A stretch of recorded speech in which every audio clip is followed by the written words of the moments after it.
திருவாடி பூரத்து சகதுதித்தாள் வாழியே திருப்பாவை 30 செப்பினாள் வாழியே. திருப்பாவை பாசுரம் 23. பொருள் விளக்கம் பார்க்கலாம். பாடல் வரிகள். மாரி மலைமுழஞ்சில் மன்னிக் கிடந்துறங்கும் சீரிய சிங்கம் அறிவுற்று தீவிழித்து வேரி மயிர் பொங்க எப்பாடும் போர்த்துதறி மூரி நிமிர்ந்து முழங்கி புறப்பட்டு போதருமா போலே நீ பூவைப் பூ வண்ணா உன் கோயில் நின்று இங்கனே போந்தருளி கோப்புடைய சீரிய சிங்காசனத்திலிருந்து யாமந்த காரியம் ஆராய்ந்து அருளேலோர் எம்பாவாய். மாரி முதல் வரிகள். மாரி மலைமுழஞ்சில் மன்னிக் கிடந்துறங்கும் சீரிய சிங்கம். சிங்கம் அப்படிங்கிறது மாரி. சிங்கம் என்ன பண்ணும் அப்படின்னா மழைக்காலத்தில், அதாவது இந்த இடத்துல மாரி அப்படின்னா மழைக்காலம். வருடத்தில் 4 மாதம் மழைக்காலம். அந்த 4 மாதம் மழைக்காலத்தில் மலை முழஞ்சில் சிங்கம் என்ன பண்ணுன்னா தனது மனைவி மற்றும் குழந்தைகளோடு மலையில் இருக்கக்கூடிய குகையில் மன்னி கிடந்து உறங்குமாம். மன்னி அப்படின்னா இந்த இடத்துல அழகான மெத்தென்று உள்ள படுக்கையை அமைத்து கொண்டு படுத்திருக்குமாம்.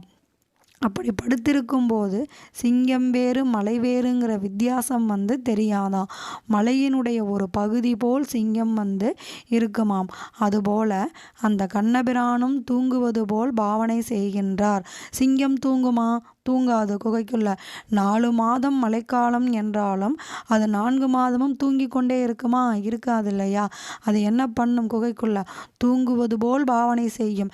ஏதாவது ஒரு மிருகம் வெளியில் அதாவது யானையோ மற்ற மிருகங்களோ குகைக்கு வெளியில் நின்று சப்தமிட்டால் உடனே சிங்கம் விழித்து கொண்டு யாரா, நான் தான் காட்டுக்கு ராஜா, யார் சத்தம் இடுறது அப்படின்னு கூறுதில்லையா? அதுபோல பகவானும் தூங்குவது போல் பாவனை செய்கின்றார். பக்தர்கள் யாராவது ஓடி என்னை காக்க வேண்டும் என்று பிரார்த்தித்தால் பகவான் உடனே விழித்து கொள்வாராம். எப்படி பிரகலாதனுக்கும் கஜேந்திரனுக்கும் ஒரு கஷ்டம் அப்படின்னு சொன்ன உடனே ஓடி வந்தாரோ அதை போல அழைக்காமல் ஓடி வருவார் பகவான். மன்னி கிடந்து உறங்கும் சீரிய சிங்கம். சீரிய சிங்கத்தை போல உறங்கும் பகவான். சீரிய சிங்கம் அதாவது கர்ஜனை செய்யக்கூடிய சிங்கத்தை போல உடனே எழுந்து வருவாராம். அறிவுற்று தீ விழித்து, அதாவது குகைக்கு வெளியில் யாராவது அழைத்தால் உடனே சிங்கம் எழுந்திருக்குதல்லவா?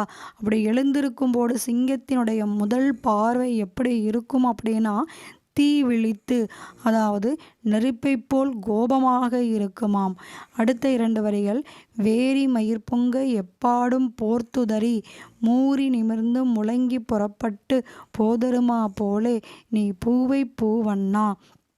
வேரி சிங்கம் என்ன பண்ணும்? எழுந்திருக்கும் போது வேரி மயிர் பொங்க, பிடரில் இருக்கக்கூடிய முடிகள் எல்லாம் பொங்க தலையை இப்படியும் அப்படியும் மாட்டிக்கொண்டு உடலை நீட்டி முழக்கி எழுந்திருக்கும். அப்படியா உடலையே ஒரு உதறி எழுமாம். மூரி நிமிர்ந்து, சிங்கம் பூனை போன்ற மிருகங்கள்லாம் என்ன பண்ணும்னா தூங்கி எழுந்த உடனேயே உடலை ஒரு நீட்டி முன்னங்காலை மடக்கி பின்னங்காலை இழுக்கும் அல்லவா? அதுபோல கண்ணபிரானும் போதருமா போலே நீ பூவை பூ வண்ணா. முழங்கி புறப்பட்டு, சிங்கம் எழுந்த உடனே என்ன பண்ணும்? பிடரி மயிரை உதறி உடலை நீட்டி முழங்கி, அதாவது சிங்கம் கர்ஜனையுடன் வெளியே வரும். அதுபோல நீயும் கண்ணா, நீ சிங்கம் போல் எழுந்து வெளியில் வரவேண்டும் என்று பிரார்த்திக்கின்றார். இவ்வளவு நேரம் பகவானை சிங்கம் போல் வர்ணித்த ஆண்டாள் இனிமேல் பகவானை பூவை பூவுக்கு நிகராக வர்ணனை செய்கின்றாள். பகவான் எந்தெந்த இடத்துல எல்லாம் சிங்கம் போல் இருப்பார் அப்படின்னு பார்த்தா வீரம், கோபம், செருக்கு ஆகிய இடங்களில் மட்டுமே பகவான் சிங்கம் போல் இருப்பாராம். இனிமேல் பகவானினுடைய அழகு அதை எப்படி வர்ணிக்கிறாள்னு பார்க்கலாம். அழகு அப்படின்னா நமக்கு பூக்கள் தான் ஞாபகம் வரும். சிங்கத்தை பார்த்தா பயம்தான் வரும். கண்ணனை எப்படி பார்க்குறான்னா ஒரே சமயத்தில் பார்க்கும்போது அழகானவர் போல தோன்றுமாம். அதாவது அவர் நடந்து வருவதை பார்த்தால் கம்பீரமாக இருக்குமாம். அதை பார்க்கும்போது என்ன ஒரு கம்பீரம் அப்படின்னு அழகாகவும் தோன்றுமாம், அதே சமயத்தில் பயமாகவும் இருக்குமாம். உன் கோயில் நின்று இங்கனே போந்தருளி கோப்புடைய சீரிய சிங்காசனத்திலிருந்து யாம் வந்த காரியம் ஆராய்ந்து அருளேலோரெம்பாவாய். போந்தருளி அப்படின்னா அழகிய வடிவம் உடைய பகவான். பகவானை என்ன சொல்கிறா அப்படின்னா, நீ படுக்கையிலிருந்து எழுந்து வர வேண்டும், 2 அடி நடந்தும் காட்ட வேண்டும்.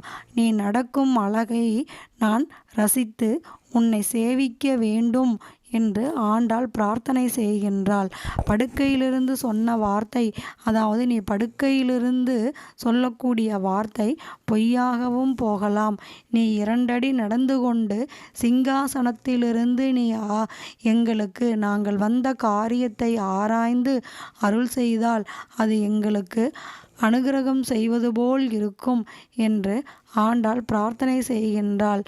ஆராய்ந்து யாம் வந்த காரியம், இந்த இடத்துல யாம் வந்த காரியம் அப்படின்னா பகவான் நீ தான் என்ன பண்ணணும், எங்களை தேடி வந்து எங்களுக்கு அனுகிரகம் பண்ணணும். ஆனால் நாங்கள் உன்னை தேடி வந்து உனது அனுகிரகத்துக்காகவும் அருளுக்காகவும் ஏங்கி நிற்கின்றோம் என்று ஆண்டாள் பிரார்த்தனை செய்கின்றாள். ஆண்டாளே அதுக்கு கண்ணபிரான் என்ன சொல்கிறார்னா, கண்ணன் சிங்கம் போல் எழுந்து நடந்து வந்து சிம்மாசனத்தில் அமர்ந்து, ஆண்டாளே போதுமா, என் நடையழகை சேவித்தாயா என்று கேட்க, அதன் அடுத்த 2 வரிகளில் நாளை பார்க்கலாம். நன்றி.